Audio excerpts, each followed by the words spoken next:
Tanggap tayo ng report. Dalawang mahahalagang batas ipinresenta sa Malacanang ngayong hapon. Brigada Maricar Sargan, ibrigada mo! Brigada Live Report.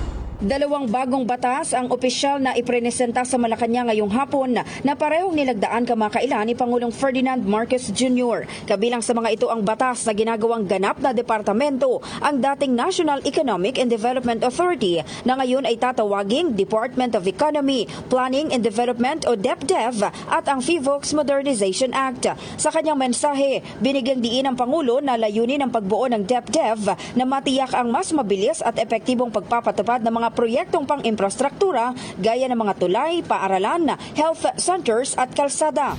Anya maraming magagandang plano ang hindi agad na isa sa katuparan kaya't malaking tulong ang DepDev sa pagtutok sa mga prioridad ng pamahalaan.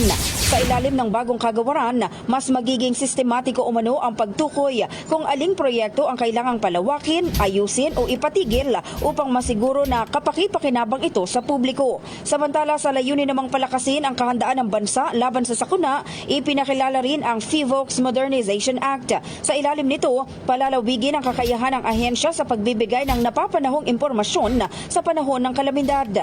Kasama sa modernisasyon ang pagtaas ng taunang pondo ng FIVOX sa loob ng 5 taon para sa pagbili ng makabagong kagamitan at pagtatayo ng mga pasilidad gaya ng laboratorio, centralized data center at learning hub. Magiging bahagi rin ng inobasyon ang paggamit ng machine learning para sa mas mabilis at mas tumpak na babala sa publiko. In the heart of changing lives, ako si Brigada Maricar Sargan ng 105.1 Brigada News FM Manila, The Music and News Authority.